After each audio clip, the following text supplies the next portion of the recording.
Hoje nós vamos falar sobre fontes do direito do trabalho, tá? A gente sempre vai dar foco, né, ao nosso instituto, que é o direito do trabalho, porque, na verdade, fontes, vocês já viram em todo o direito, né? Na verdade, vocês perpassam, vocês começam já lá em Introdução ao Estudo do Direito, estudando as fontes. Então, no caso aqui, a gente vai dar uma fala rápida sobre a fonte no geral, uma coisa bem rápida, porque vocês já estudaram, e vamos focar naquilo que nos interessa, que é a fonte específica para o direito do trabalho, tá? Então, o primeiro que nós temos que ter em mente é que quando nós estamos a falar de fonte, nós estamos a falar de nascedouro, nós estamos a falar de nascimento, né?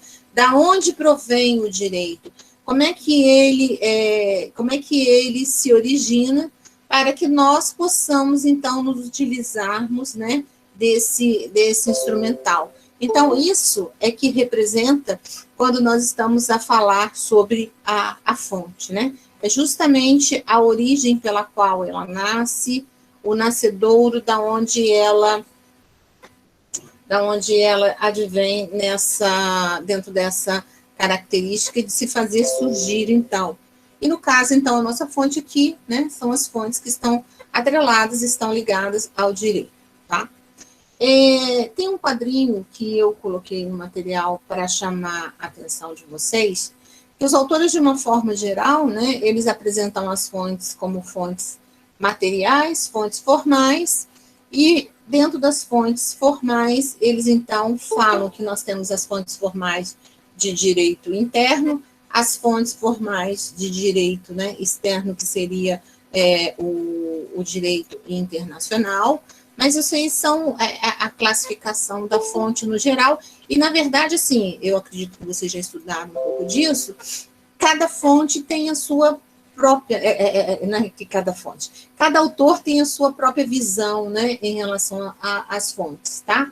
Então, ainda dentro dessas fontes formais de direito internacional, ele fala justamente, né, de como ela vem pelos tratados internacionais, e quando ele fala no direito interno, aí esse direito interno, então, ele divide as fontes em autônomas e heterônomas. Quando ele fala na fonte heterônoma, ele fala naquela fonte que ele advém, né, por um terceiro, que não é o próprio agente que participa daquela relação. Já quando ele fala, né, na fonte autônoma, ele está falando justamente que o terceiro, né, aí no caso empregado e empregador, é que estabelecem, né, as regras que vão vigorar. Então, esse quadro aqui é para vocês terem, gente, vamos dizer assim, uma visão geral, ok? De como ela se apresenta, e fica mais fácil, então, de a gente poder gravar. Quando nós estamos, então, a falar sobre fonte material e fonte formal, a gente tem que ter, né, em mente que material é matéria. Como é que se forma, né? Qual é a matéria? E formal é quando eu dou forma a essa matéria, tá? Então, quando a gente está falando na fonte material, nós estamos falando naqueles fenômenos sociais que são importantes, né? Porque se o fenômeno social ele não é importante, ele não, né, não merece, né, haver um dispositivo legal em relação a ele. Então, nós estamos falando sobre aqueles fatores sociais que são importantes e impactam nessa relação, né, nessa relação social, e que justamente vão contribuir para que ocorra a formação, né, da matéria do direito, né? São esses fatores que vão determinar a norma jurídica, certo? E vocês viram que a lei, na verdade, ela é feita, né, com base nos fatos sociais. Então, essa é a matéria. Qual é a matéria que eu utilizo? Às vezes, a gente tem alguns fatos sociais que não são interessantes, né? Que nós não precisamos referendar, que nós não precisamos normatizar, mas outros, né, que compõem a sociedade, eles precisam de ser referendados e, consequentemente, formatados. Então, se eu tenho a matéria, né, a partir desses fenômenos sociais, o que adianta eu ter a matéria se a gente não consegue dar, né, vamos dizer assim, dar praticidade àquilo que vem estabelecido, né, como regra, como norma? Então, entra aí o que eles chamam de fonte formal, porque essa fonte formal, né, com base no substrato que eles nos dão dos fenômenos sociais, a gente então vai, como é que eu posso falar? Ela vai revelar, né, qual é o direito. Ela é como se ela fosse exteriorizar. Ela vai exteriorizar o direito. É uma forma de exteriorização do direito. Ela revela então o direito, né? É como ele sai do papel, né? No sentido de ser só uma ideia ou ser um fator, e se transforma então numa norma. Então, é o meio pelo qual se estabelece essa norma jurídica, quando ocorre a exteriorização do direito, né? Num, eu tenho os fenômenos, mas eu não tenho ainda formatado. É tipo assim, numa analogia bem grosseira, eu quero comer um bolo, né? Eu preciso de um bolo, mas eu tenho que ter o quê? A matéria, e depois eu tenho que trabalhar essa matéria e formalizar ela, né? Transformar ela no bolo. É a mesma coisa, eu tenho os fenômenos, mas se eu não pegar esses fenômenos, eu não trabalhar esses fenômenos, como é que eu vou formatar a norma, né? O nascimento da norma, para dar um contexto de que essa norma existe, de que ela deve ser cumprida, que ela tem que ser observada. Então, no caso, a gente transforma, então, em uma materialização, né? Agora, em relação a essa fonte formal, a gente tem que observar ainda, né, que ela, no geral, dentro do direito, ela tem uma subdivisão, né? O que seria essa subdivisão? É justamente quando eles falam, né, em relação a essa forma dela se apresentar, a esse nascimento, ele diz que nós temos as autônomas e as heterônomas. Quando ele fala na fonte formal heterônoma, ele está dizendo naquela fonte, né, que ela vem elaborada a partir do Estado.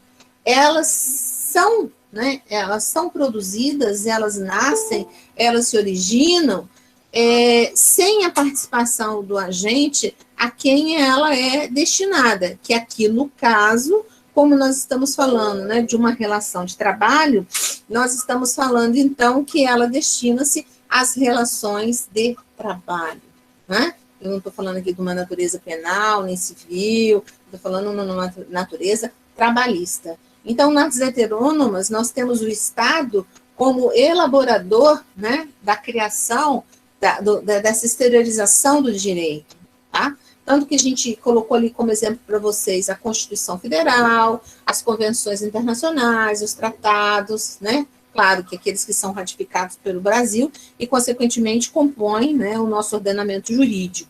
Tá? A gente tem as leis, medidas provisórias, os decretos, as sentenças normativas, súmulas lá do arbitral.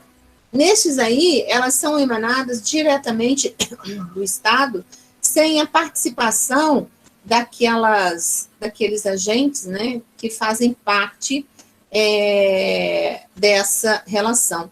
Então, esse Estado, ele entra como se fosse um terceiro estranho a essa relação de emprego, porque ele não faz parte, mas ele vem e ele materializa, então, ele formaliza, né?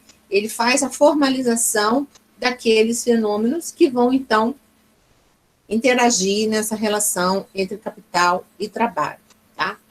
Já quando ele fala na fonte formal mais autônomas, o que acontece? Elas são produzidas, né? Elas são oriundas diretamente dos próprios interlocutores sociais, que no caso nosso aqui é aquela relação capital e trabalho, né? Empregado e empregador, ou quem está naquele momento os representantes, sem que o Estado tenha interferência, né? Quando nós fechamos uma norma coletiva, que daqui a pouco eu vou explicar o que é, O Estado, ele não vem dizer o direito ali, ele não vem dizer se está certo ou se está errado, que tem homologar, ele não interfere naquela relação, né? Ele não tem que homologar esta norma, tá? Ela é produzida diretamente pelos sindicatos ou pelas aquelas partes convenientes, empregado e empregador, tá?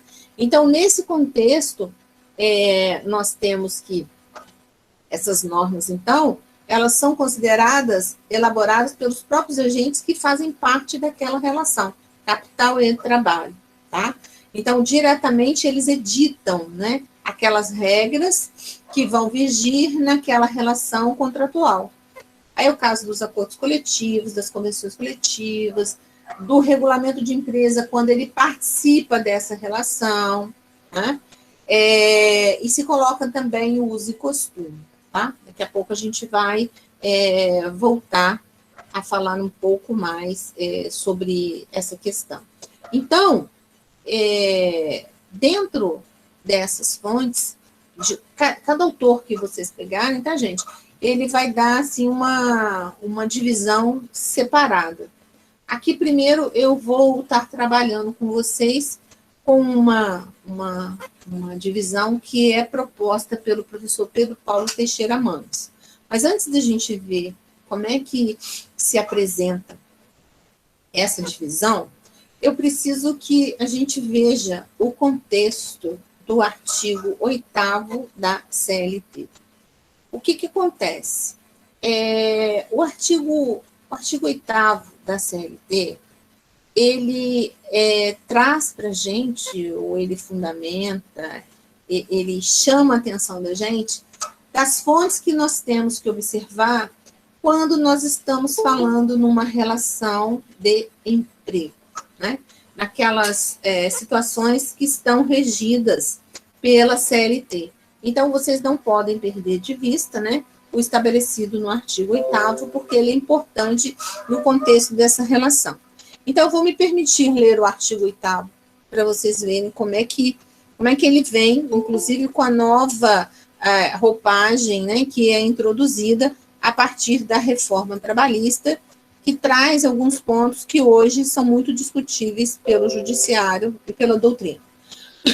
O artigo 8º diz o seguinte: as autoridades administrativas e a Justiça do Trabalho, na falta de disposições legais ou contratuais, decidirão, conforme o caso, pela jurisprudência, analogia, equidade e outros princípios e normas gerais de direito, principalmente do direito do trabalho, e ainda de acordo com os usos e costumes, o direito comparado, mas sempre de maneira que nenhum interesse de classe ou particular prevaleça sobre o interesse público. O que ele faz aqui? Ele diz o seguinte: se houver uma lacuna, né, se houver uma omissão, tá? No caso aqui, por exemplo, não, vou voltar.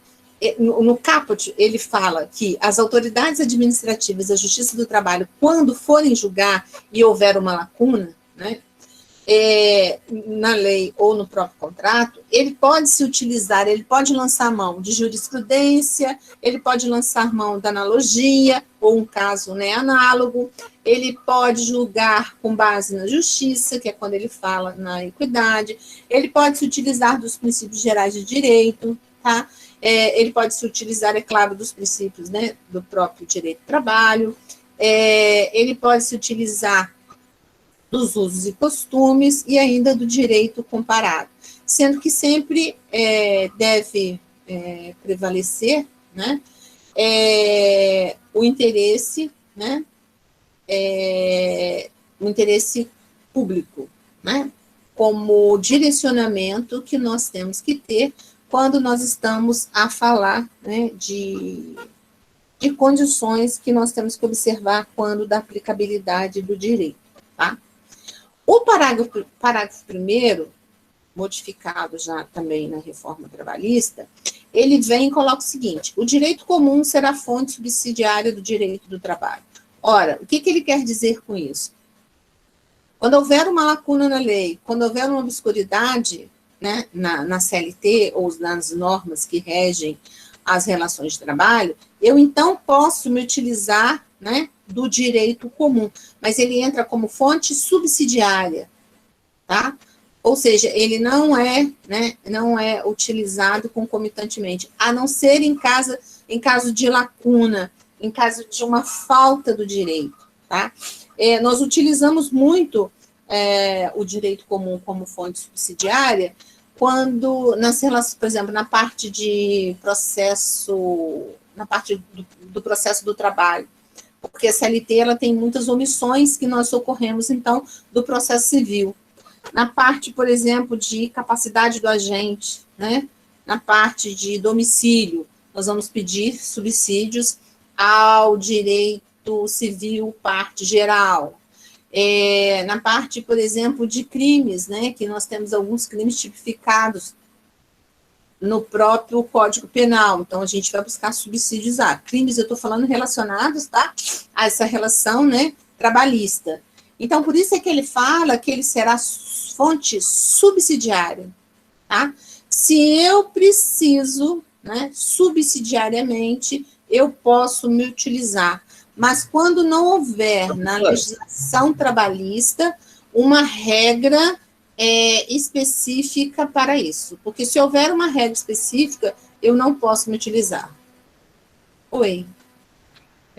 Não, pelo que a senhora falou aqui, existem, claro, algumas hipóteses que estão fora da CLT, que a gente tem que buscar lá no direito civil, no penal e tal. Uma dessas hipóteses seria o trabalho escravo, uma coisa assim, né? Acredito. Seria mais ou menos isso? Porque aí pode ser, o trabalho escravo não está dentro da CLT, eu sei disso, mas aí é uma coisa... Aí você vai buscar subsídios na Constituição, vai buscar subsídios no ECA. É isso que eu queria saber. Mas a própria CLT, ela proíbe o trabalho não assalariado. Mas você vai buscar subsídios nos outros instrumentos legais para você fundamentar o seu pedido. Certo, tá bom. Subsidiariamente, todas as vezes que houver uma lacuna, houver uma falta de dispositivo, eu posso, então, lançar mão de outros direitos a complementar, né, a subsidiar aquilo que eu preciso para decidir. O juiz não vai deixar de decidir alegando que não existe uma lei específica quanto ao assunto. Sim, porque a gente sabe que, na verdade, a CLT não é um código, né? Não. Então, quer dizer, ela tem ali, são regras que foram aceitas, né, consolidadas pela sociedade, no Congresso, tal, aquela coisa toda, mas a gente sabe que tem muita coisa ali que falha, né? Ela não tem organicidade porque ela não é um código, né? Ela é um compêndio. Ela é como se fosse uma grande coxa de retalho que vai trazendo tudo em relação ao assunto. Sim. Entendeu? Então, se existe uma obscuridade, ele vai buscar subsídio. Assim como também qualquer outro direito, o direito civil, às vezes ele precisa buscar... Aí é a regra do próprio direito. Só que o artigo 8º, ele indica para a gente algumas fontes, já dizendo que o direito comum, ele serve como fonte subsidiária. Ok, muito obrigado. O parágrafo 2º e o parágrafo 3º do artigo 8º, eles trazem para a gente algumas críticas muito grandes por parte não só dos julgadores, mas também da doutrina. Por quê? Porque eles limitam, principalmente, né, as decisões judiciais. O parágrafo 2º diz o seguinte: súmulas e outros enunciados de jurisprudência editados pelo Tribunal Superior do Trabalho e pelos Tribunais Regionais do Trabalho não poderão restringir direitos legalmente previstos nem criar obrigações que não sejam previstas em lei. Com isso, ele faz o quê? Ele limita, né, o entendimento jurisprudencial, porque principalmente na Justiça do Trabalho, até por conta, né, como disse aí o amigo de vocês, o Daniel, ela não ter essa organicidade de um código, né, ela ser uma consolidação, ela traz algumas brechas, né, alguns vazios, que acabam tendo que ser sedimentados, ou alguns entendimentos que são sedimentados através da jurisprudência. Ou mesmo até a jurisprudência, às vezes nem existe uma lacuna, mas ela dá uma interpretação, tá, gente, que também é muito ruim, porque traz uma insegurança jurídica muito grande, ela traz uma interpretação diferente daquilo que está na lei, né? Porque a lei é uma letra fria, ela está ali. E à medida que o tempo vai passando, as pessoas vão interpretando, e os métodos de interpretação, nós sabemos que são, né, diversos. Então, às vezes, na hora de interpretar uma decisão, uma jurisprudência, há uma manifestação diferenciada, né? Então, aqui eles tentaram dizer que isso não seria possível, tá? Ou não deve ser. Mas existiam críticas muito grandes, principalmente por parte do judiciário, que entende que isso daqui, né, cercearia, né, o livre convencimento do juiz, cercearia vários direitos que estão elencados na própria Constituição. E o mesmo ocorre com o parágrafo 3º. Por quê? O parágrafo 3º, eles falam que no exame de convenção coletiva ou acordo coletivo de trabalho, a Justiça do Trabalho analisará exclusivamente a conformidade dos elementos essenciais do negócio jurídico, respeitando o disposto no artigo 104, e balizará a sua atuação pelo princípio da intervenção mínima na autonomia da vontade coletiva. O que acontece? Quando a gente está falando em acordo e convenção coletiva, nós estamos falando numa norma coletiva, né, que é de essência criada pelas partes que fazem parte dessa relação, empregado e empregador, né, através dos seus legítimos representantes. Então, ele está dizendo que, numa análise, o juiz deve, né, analisar apenas se houve algum vício que é lá agente capaz, né, forma prescrita ou não defesa em lei, né. Fora disso, se houvesse uma outra nulidade, ela não deveria ser respeitada, porque o juiz deveria adotar um princípio que é do direito coletivo em relação ao princípio da intervenção mínima na autonomia da vontade coletiva, porque quando nós estamos falando de acordo e convenção coletiva, nós estamos falando lá dentro do direito coletivo. Então, essa autonomia da vontade coletiva, ela é expressa, né, quando as partes, através dessas normas, criam regras, tá? Então, ele falou que o juiz ficaria adstrito, né, buscando, inclusive, subsidiariamente lá o Código Civil, a um vício, né, elencado no próprio Código Civil. Tá? Fora disso, mesmo que tivesse, em tese, né, alguma regra estabelecida que fugisse um pouco à seara do direito, ela não deveria ser analisada, porque o juiz ficaria adstrito a essa condição. Tá? Objeto lícito, forma prescrita ou não defesa em lei, e agente capaz. Fora disso, ele não poderia analisar. Esse artigo também faz parte do quadro de grandes críticas que hoje nós enfrentamos, tá? Todos os dois artigos foram inseridos, né, quando lá, final de 2017, pela reforma trabalhista. E hoje, para nós, a reforma trabalhista, ela ainda é muito... ela é muito recente, né? 2017, para a gente, é uma coisa recente, tá? Para efeito, né, de judiciário, para efeito de interpretação, ok? Então, neste caso, a gente ainda tem, assim, muitas discussões, tá? Porque, assim, principalmente, né, quando a gente está discutindo uma relação trabalhista, a gente enfrenta vários problemas, porque realmente as súmulas e jurisprudências, muitas vezes, ela acaba dando uma interpretação, vamos chamar assim, de distorcida, ou levemente, né, diferente do sentido que a lei daria. Então, isso acaba representando para a gente, em alguns momentos, uma insegurança jurídica muito grande, tá?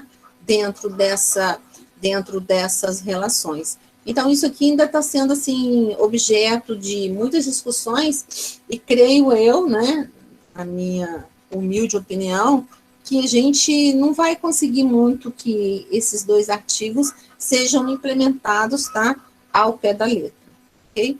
Até porque a reforma trabalhista, né, ela tem vários pontos que são objetos de muitas críticas na atualidade. Bom, em relação às fontes, como eu falei para vocês, cada doutrinador, né, apresenta aquilo que ele acha que é mais viável, né? Eu, particularmente, gosto muito do que o professor Pedro Paulo Teixeira Manos apresenta para a gente, tá? Lembrando, né, gente, que nós estamos falando aqui das fontes em relação à sua origem, né? Nascimento. Como é que nasce essa fonte para que nós possamos utilizá-las enquanto na aplicabilidade, né, do direito. Então, o Pedro Paulo Teixeira Manos, ele fala para a gente o seguinte, olha, com relação à fonte do direito do trabalho, nós vamos subdividi-la em 3 origens, ou 3 blocos, como ele fala, tá?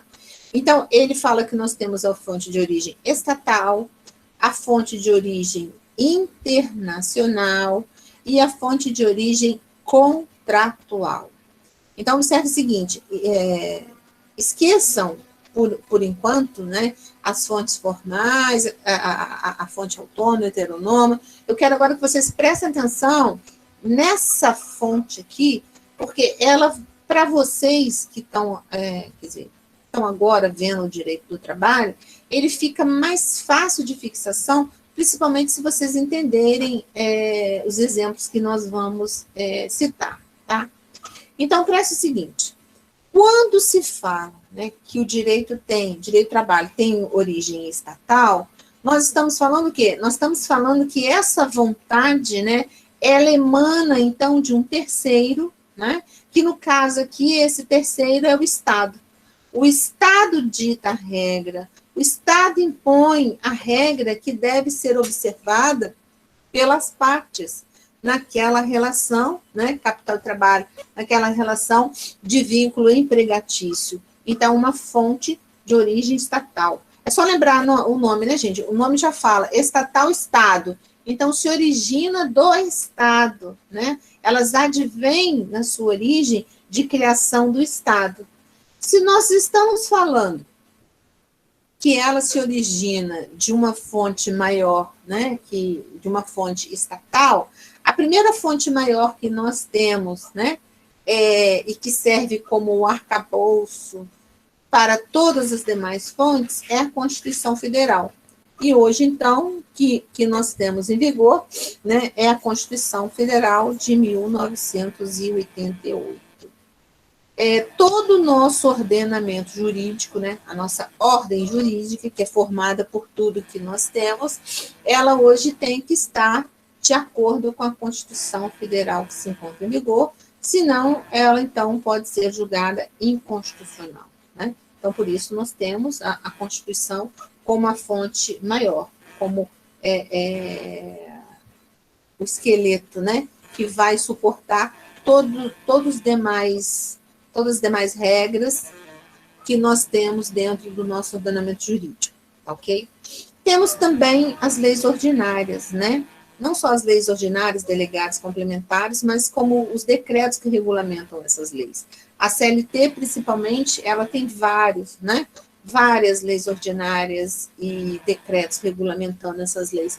Quando a gente fala em 13º salário, quando nós falamos em participação nos lucros, quando nós falamos em fundo de garantia, quando nós falamos em repouso semanal remunerado, nós estamos falando, né, nesse tipo de lei, que vai o quê? Que vai, né, ela vem emanada do Estado, aí vocês até podem falar assim, mas o Estado ali, né, na verdade, na formulação da lei, a gente não está representando o povo? Sim, mas aqui no caso ela vem como uma fonte de origem estatal, o Estado impondo, porque se existe uma lei, você tem que cumprir a lei. Você não simplesmente fala, não vou cumprir. Não, você tem que cumprir, né? Está estabelecido. É uma regra que se torna, né, obrigatória. Uma outra coisa que é muito utilizada como fonte de origem estatal são as medidas provisórias, né? Quem trabalha viu isso muito agora no momento da pandemia, que nós tivemos a edição de algumas medidas provisórias no âmbito do direito do trabalho, que foram muito importantes para as relações trabalhistas, né, porque visavam garantir emprego, tiveram redução de salário, né, redução de carga horária e outras situações mais estabilidade, todas elas dimensionadas através de uma medida provisória. Eu não coloquei aqui como fonte de origem estatal, mas tem uma fonte que é importante também, que são as normas regulamentadoras, as NRs, tá? As NRs são os instrumentos, né, que eram editados pelo Ministério do Trabalho, hoje Ministério da Economia, que são relacionadas à segurança e à medicina do trabalho, né? Nós temos, eu acho que agora são 36, né, normas regulamentadoras que vêm justamente referendando, né? Então, quando o empregado entra na empresa, ele faz lá o exame admissional, depois faz o demissional, faz o periódico, isso tudo está regulamentado na ANR. CIPA, Comissão Interna de Prevenção e 7 e 9, né, professora? NR7 e NR9. Fala sobre PCMSO e PPRA, não é isso? Sim. Aí lá a gente tem vários, espaço confinado, CIPA, adicional de salubridade, periculosidade. Então, toda essa gama, né, ela advém como de origem estatal. E são instrumentos, né, que nós precisamos no nosso dia a dia, principalmente se for uma empresa considerada empresa de risco 4. Né? As empresas, quanto mais risco ela tem, quanto mais normas regulamentadoras, né, ela tem que cumprir, tá? Então, essas fontes, gente, são fontes de origem estatal. Uma outra coisa importante... Não, mas eu vou falar daqui a pouco. Deixa eu primeiro explicar, que aí fica mais fácil para vocês entenderem.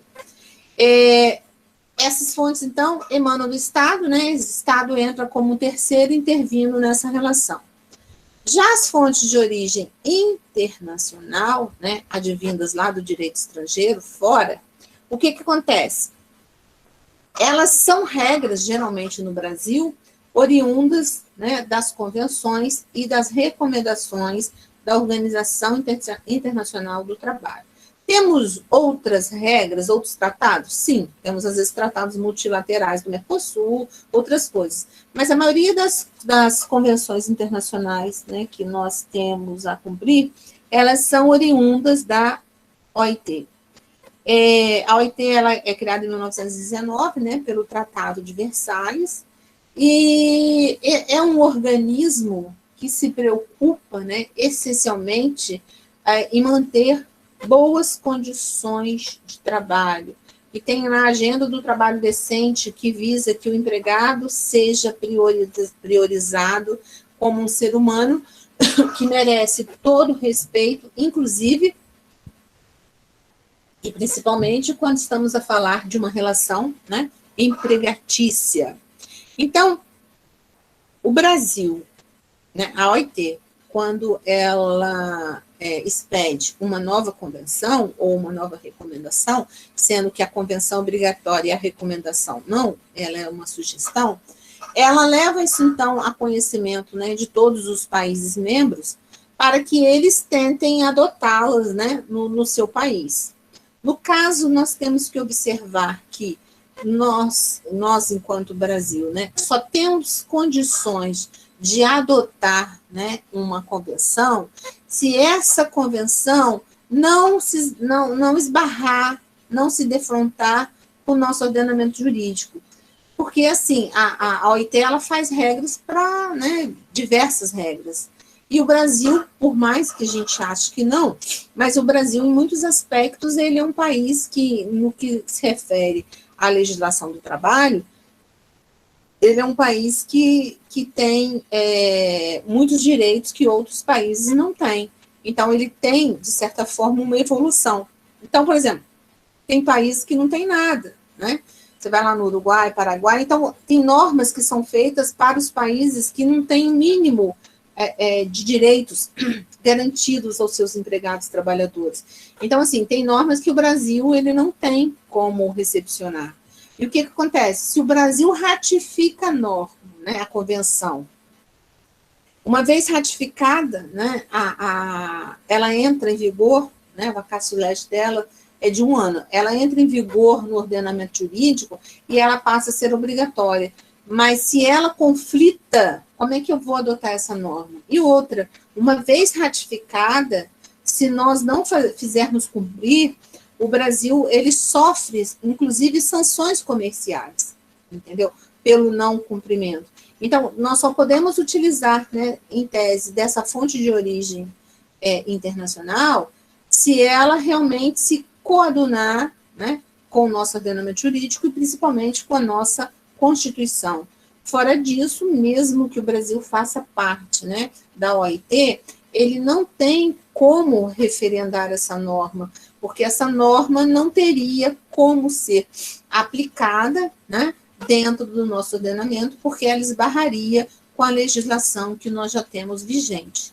Então, assim, não basta a gente querer, né, pegar a norma e trazer ela como aplicável, tá? Tem que ver se ela tem, né, como ser aplicável ou não. Só uma coisa, gente, aqui na origem estatal, eu não falei da sentença normativa, porque eu vou falar dela no final, porque eu preciso primeiro explicar aqui a fonte de origem contratual, tá? Mas eu não esqueci, não. Eu volto nela daqui a pouquinho. Então, essa é a fonte de origem internacional, tá? São, geralmente, as regras internacionais advindas da Organização Internacional do Trabalho, da OIT.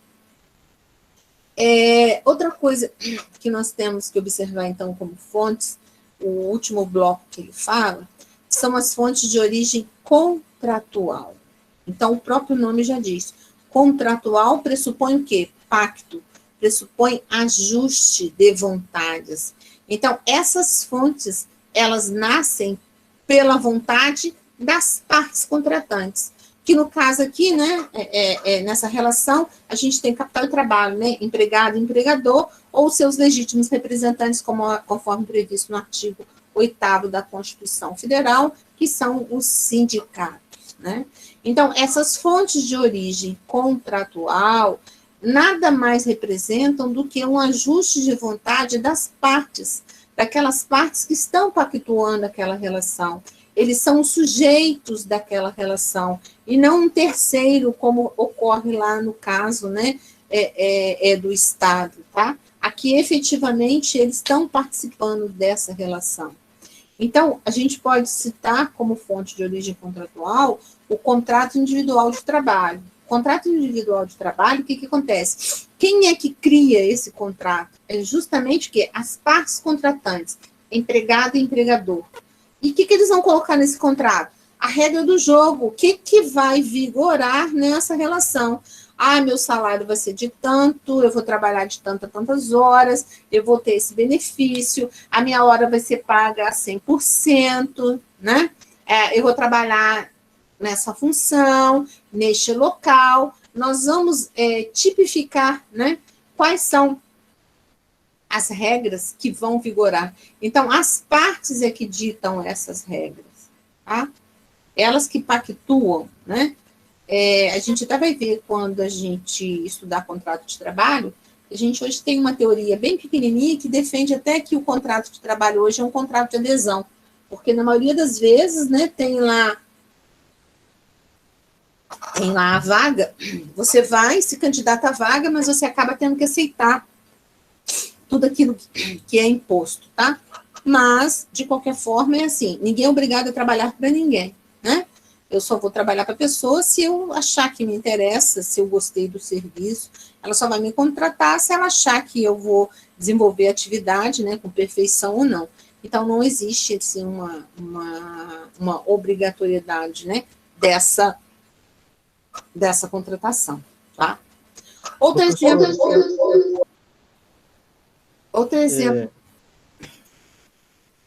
Sobre se eu puder falar,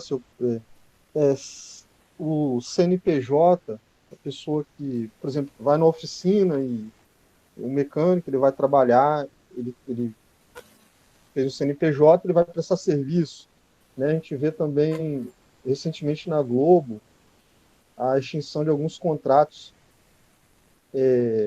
de pessoa jurídica, né? Vamos dizer assim, e contratando pela CLT, né? Seria também um tipo de contrato. Eu não entendi bem a sua pergunta, tá? Mas aqui eu estou falando no vínculo empregatício, no trabalho subordinado. É o empregado que tem hora para chegar, hora para sair, tem subordinação direta lá, né, ao empregador, tá? Então, se eu tenho uma pessoa que está trabalhando numa oficina dentro da condição de empregado, ele é meu empregado.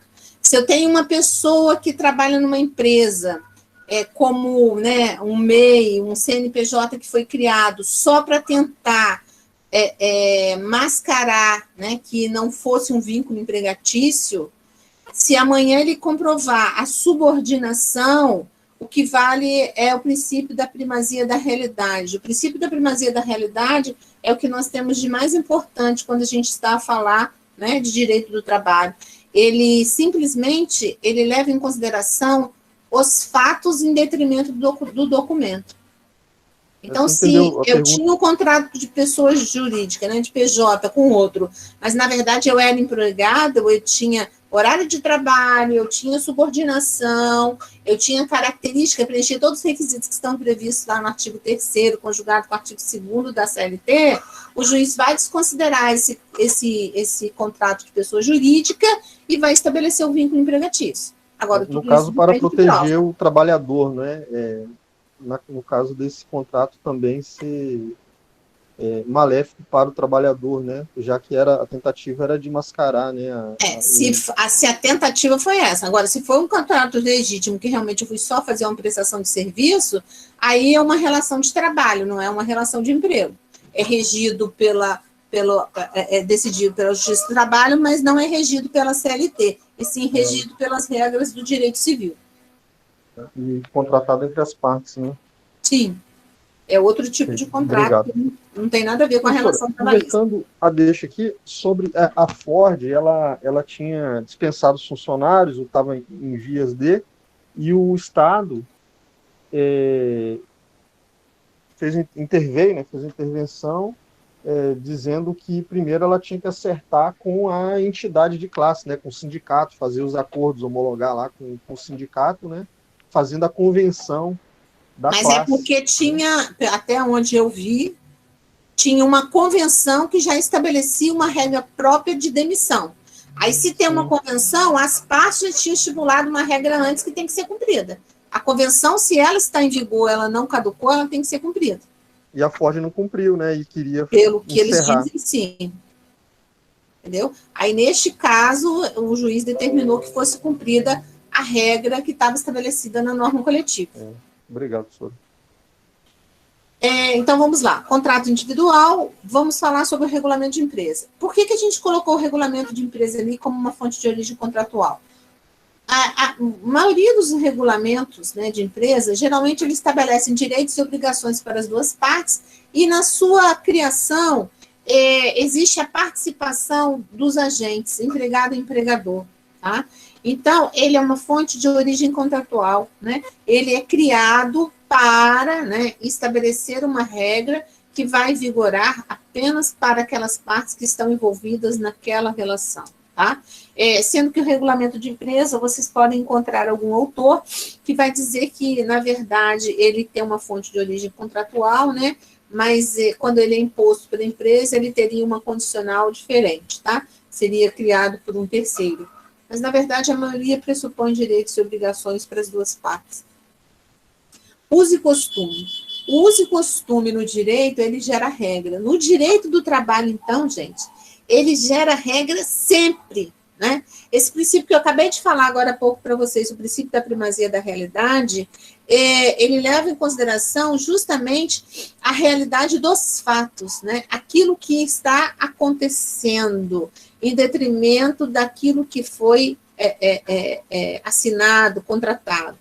Vocês vão estudar aí no direito obrigacional, nos contratos, que vale o que está escrito, né? Assinado pelas partes. Aqui não. Se eu contrato uma pessoa como, sei lá, contratei ele como auxiliar de serviços gerais, mas depois, no dia a dia da empresa, ele passou a ser ele deixou de ser auxiliar de serviços gerais e foi, por exemplo, ser um chefe de turno, mas continuou recebendo como auxiliar, carteira assinada como auxiliar, o contrato de trabalho como auxiliar, não tem problema nenhum. Ele vai levar, né, a prova testemunhal, ele vai levar a prova documental e ele vai comprovar que efetivamente ele não estava mais como auxiliar de serviço geral, e sim que ele estava como um chefe de turno. Então, a justiça vai levar em consideração esse princípio da realidade, que era a realidade efetiva dele, tá? Então, o uso e costume no âmbito do direito do trabalho, ele é muito forte. Se eu deixo por liberdade um empregado sair cedo, sexta-feira, quinta-feira, qualquer dia que quiser, todo dia mais cedo, trabalhar menos 4 horas, e eu não fiz um aditivo ao contrato dele, né? Não foi feita nenhuma regulamentação daquilo, eu nunca mais vou conseguir que esse empregado volte ao normal depois de determinado tempo. Por quê? Porque o costume leva ao direito. O direito não socorre aquele que dorme. Aí as pessoas costumam falar assim, poxa, mas o direito do trabalho é estranho, né? Ele desconstitui, né, aquilo que está escrito. Não, não é isso.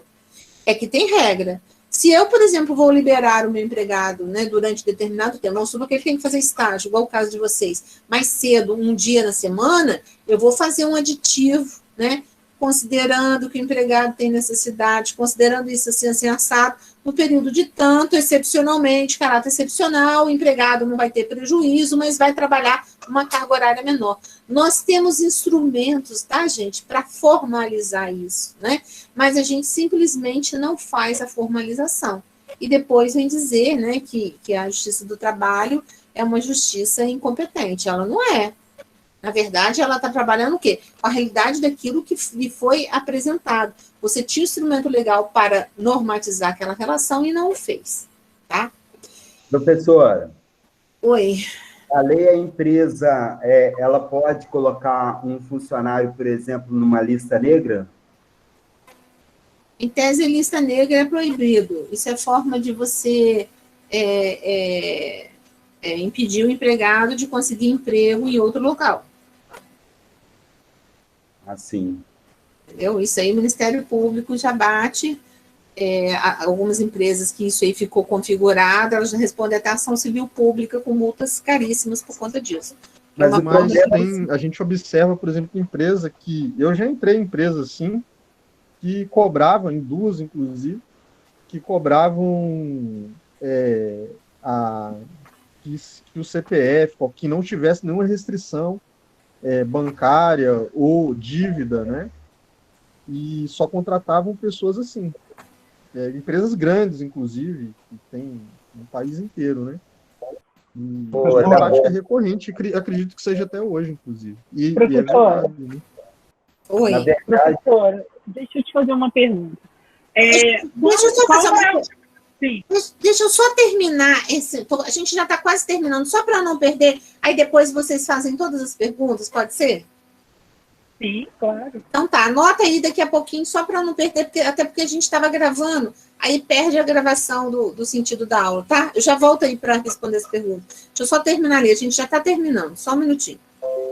Então, só complementando aqui, a fonte de origem, então, contratual, a gente colocou ali também convenção e acordo coletivo, tá? Fixem nisso, que depois eu vou explicar, vou voltar lá na sentença normativa. Então, observe o seguinte, convenção e acordo coletivo. Por que ele se apresenta como um pacto de vontades, como um ajuste de vontades? Justamente porque isso aqui é uma norma coletiva, né? Que é oriundo o quê? Oriunda de acordo entre sindicato e sindicato e empresa. O artigo 8º da Constituição Federal, ele diz para a gente que o legítimo representante da categoria, tanto administrativamente quanto judicialmente, são os sindicatos, tá? Então, eles têm legitimidade, né? Tanto judicial quanto extrajudicial. E eles também têm a legitimidade para negociar em nome da categoria. É claro que essa negociação, ela tem antes uma formalização, né? Modus operandi que tem que ser observado. Vai ter que convocar a assembleia, vai ter que ter a assembleia aprovar, mas, uma vez aprovado, eles têm legitimidade para essa negociação. Então, observe o seguinte, então, dentro da norma coletiva, nós temos a convenção e o acordo. Qual é a diferença básica entre os dois?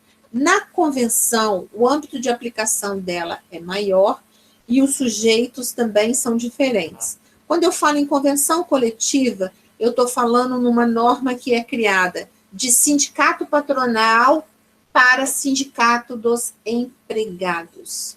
Então, por exemplo, o Sindicato do Comércio de Volta Redonda, base territorial Volta Redonda. Então, todos os comerciários de Volta Redonda, né, uma vez o sindicato tendo uma convenção, vai abranger todos os comerciários, independentemente se eles querem ou não querem, eles vão estar adstritos a fazer o cumprimento dessa norma, tá? Tanto empregado quanto empregador.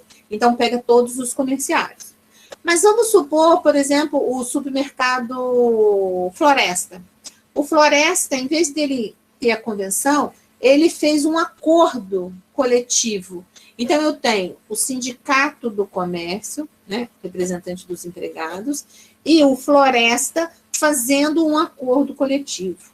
Este acordo coletivo, como ele foi feito aqui com o Sindicato dos Empregados de Volta Redonda, né, base territorial Volta Redonda, ele só vai servir para os empregados do Floresta que trabalhem dentro de Volta Redonda, porque o sindicato só tem legitimidade aqui. Barra Mansa já é outro, Barra do Piraí é outro, Resende é outro, certo?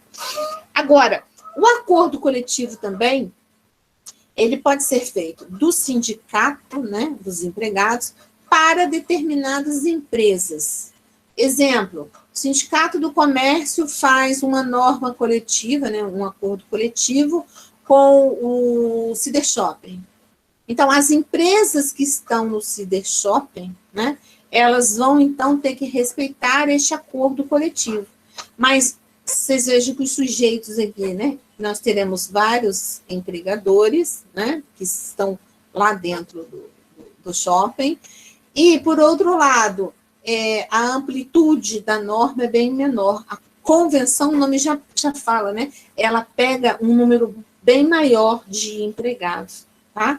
Então, as duas emanam de ajuste de vontades, por quê? Porque os sindicatos ali, né, eles estão ou representados por si mesmos, né, enquanto legítimo representante da categoria, ou no caso da empresa, é uma das partes da relação, né, contratual entre empregado e empregador, tá?